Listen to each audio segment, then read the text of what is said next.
This is Leon Ferrante, and I'm going to be speaking with Lara Bekmez, an artist in Adelaide. Hello, Lara.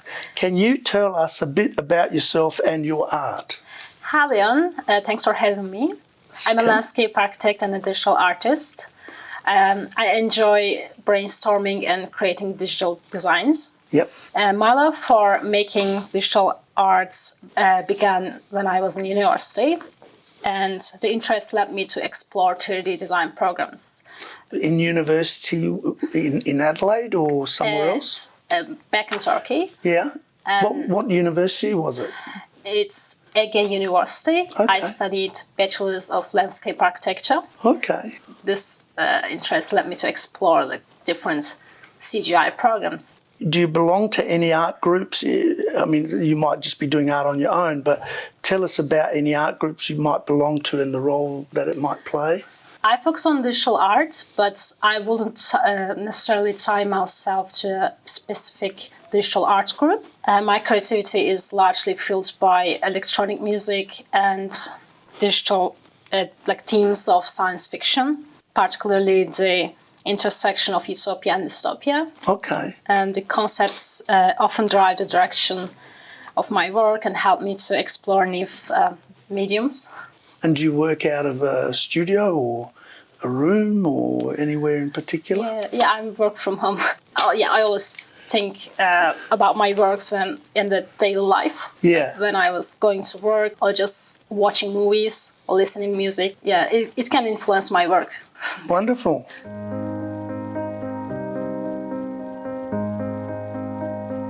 What do you like about being an artist and what is your motivation? What I enjoy the most about being an artist is the freedom it offers, because it gives me an outlet to express myself without the constraints of language. And what drives me as an artist is a desire to express myself and engage in a visual conversation through my work. Yeah, that's what art is really about, isn't it? It's communication. Yes, definitely. Yeah, some people don't understand that because they tend to think about art as being decorative, just for rooms. So, Yeah. Have you always done art, or is this something completely new? Yeah, I wasn't always into art. In fact, I remember disliking the hand drawings until I was like 12 or 13. And my journey into art was a gradual one. And I became interested in designing spaces and found 3D design programs exciting. And I would say I've always been an artist in the usual sense, but over time I kept growing and changing. So you do digital art predominantly, but you still do drawing. Yeah. But was that something that you started doing in terms of digital stuff at an early age, or did you do all the drawing and then suddenly at some later point just get into digital? Yeah, I started with acrylic paintings, and at some point I discovered abstract drawing. And then I went to uni and I discovered that CGI programs. Yeah. And I start using that programs and see people are making NFTs and the visual designs. It's really inspired me, and I really wanted to go into that world and experience what they find that I want to find this. Yeah. Similar things. So a bit of a discovery, and you mentioned NFTs, which is your fungible token. I can never say it, non-fungible token, yeah, which is art that you buy, but you don't really kind of have art, but it's a different process. It's interesting.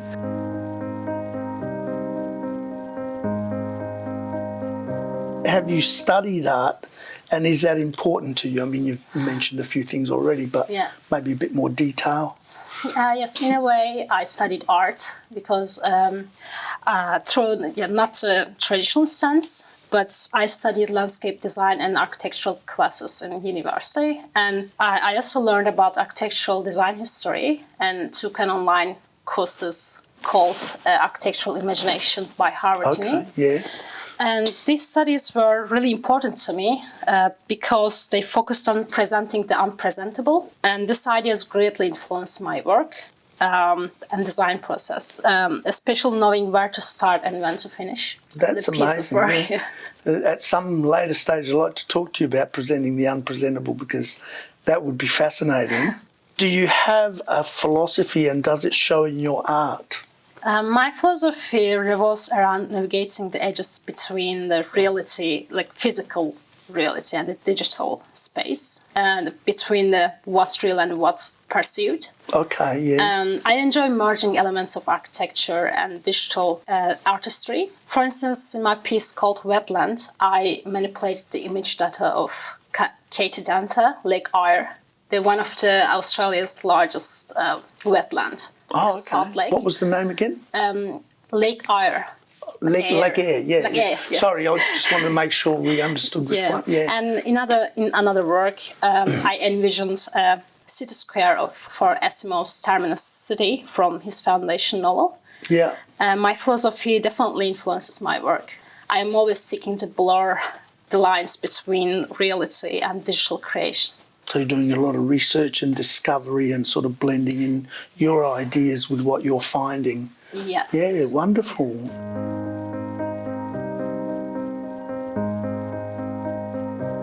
What would you like to do with your art now and in the future? Perhaps, I believe you may have an exhibition coming in September. Yeah. Maybe discuss that a little bit if you like. Right now, my goal is to keep learning and improving my skills, even be it in hand drawing or digital art. I'm always keen to learn more about the techniques I'm using. As for the future, I'm interested in diving deeper into abstract hand drawings and creating digital scenes inspired by various of novels. I also look forward to upcoming exhibition with you in September in Small Space Gallery. Oh, so with me? Yes. Yes, we are doing an exhibition together in September. Mm-hmm. And so you want to bring a lot of your digital power to that? Yeah, it will be a combination of photography, hand drawings, digital arts, sound and video also. Okay. And we are aiming to provoke thoughts and inspire a sense of self-discovery amongst our audience. And I'm eager to hear what others think about the exhibition. It will be interesting because as we discuss, what we'd like to do is have more than just the art on the walls, but have a space that people walk into, and it's a new space with sounds and visions and so forth. So not just about the art that we put on the walls, but what's happening in that environment. It will be a different experience for the art viewers, and it will be, I think, individual journey for each one. That's very exciting for us, I think, and I think for other artists to look at, to say, we can do more with the space than just put things up on the wall. So that would be interesting. Lovely. This will be immersive.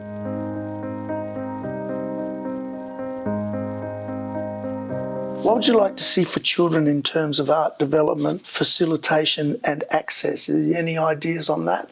The art education should be for all kids, and regardless of their backgrounds, and should be integrated with other subjects as well for kids to understand the things better. And I want to add that my mom used to take me to the cinema when I wasn't going to school. Wonderful. And I think it helped me to understand later that art is not just a painting sitting on a wall. Yeah. And I would like to see that not only coloring between the lines is praised in classrooms, but also more abstract creativity. I believe every child has a different creativity, their own, and it should be respected. Just let them develop. Yes. Yeah.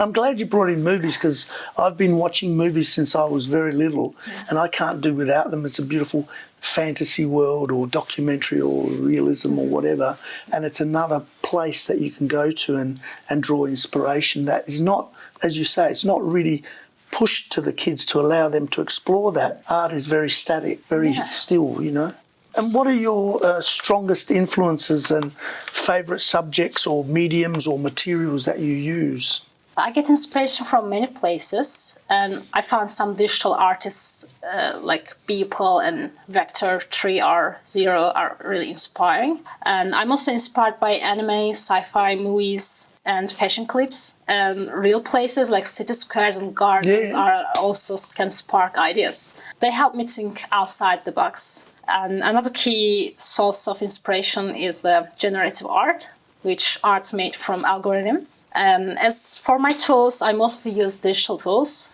but I also enjoy hand drawing and Zentangles from time to time.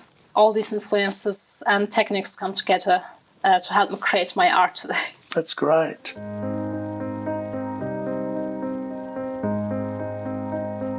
What is the most difficult thing you've faced as an artist? Yeah, I tried to go into the NFT world, and That's dangerous, isn't it? yeah, it wasn't easy. I couldn't get my foot into the door because there's so many artists already, and it wasn't easy to make myself known to the community. But another challenge I face is working with the slow computers. It's a technical issue, but definitely has impacts how I create. So the speed of your computer has an effect on not only your creation, but in an NFT sense, it affects the role that you play with the NFTs. Okay. Yes. Yeah, I like using laptop because I can go anywhere else I want to create something. But I solved that problem. Now it's not a big issue, but it was a big issue when I first started. How do you know when a work is done? As I work on my art, it's like an endless search for something more satisfying. And I'm always questioning, is this visually appealing? Is it responding to design elements and design principles? How can I evolve it further? And looking at the piece as I'm seeing it for the first time is a great way to finish. Yeah. And also, there's also moments when my eyes getting tired, but at the same time, I feel a sense of fulfillment from the work. That's when I know I'm ready to start a new project. And so you're finished then?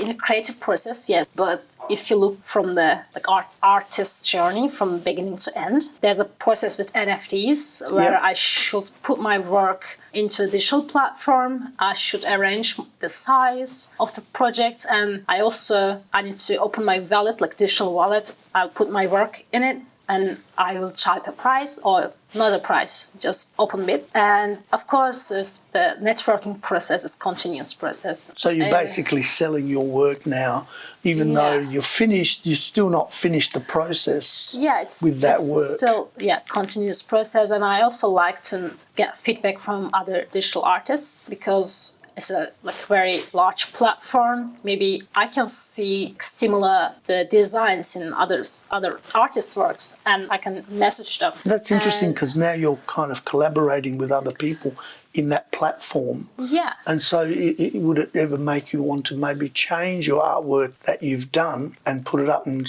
change a little bit just to suit the platform more or something? Yeah, in the past, there were a couple of platforms which offered me artist place in their platform because they were showcasing the similar works. Similar are abstracts or similar colors, the concepts are similar. So they wanted me to join them, but I didn't join because I couldn't trust. The NFT world is a little bit sketchy sometimes, it's sketchy, but you never know. It requires a huge trust to others because it's took time to create.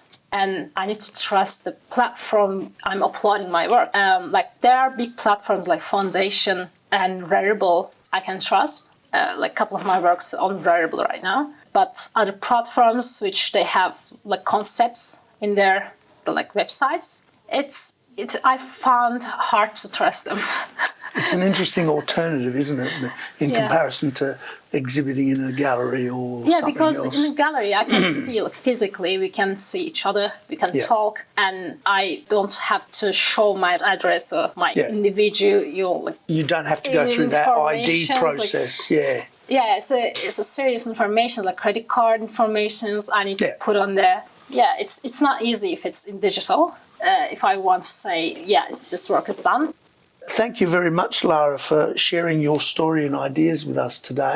Really appreciate it. Thank you so much. And if you, the audience, want to see my work online, they can go to Art22 on Instagram. And I really appreciate your time. Thank you for having me. My pleasure.